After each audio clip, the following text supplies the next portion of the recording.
Allez, pour la recette du jour, on cuisine des nids de Pâques, mais version salée, fondante et hyper simple. Tu prends juste une pomme de terre, une carotte, une courgette, tu les coupes en tout petits morceaux. Oui, en tout petits, parce que comme ça, tu auras une cuisson rapide. Puis tu prépares un bouillon de poulet fait maison tant qu'à faire.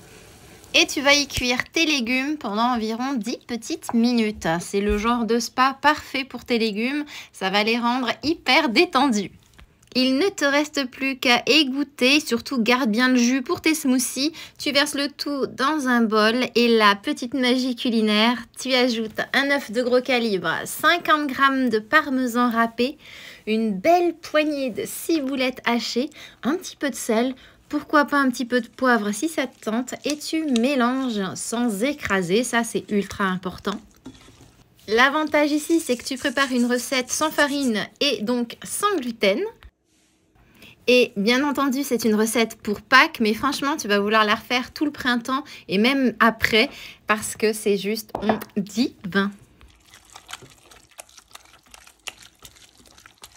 Ensuite, tu prends tes moules type Savarin, tu sais que le petit trou au milieu, tu les remplis bien généreusement et puis c'est parti pour la cuisson au four à 180 degrés pendant 15 minutes pile.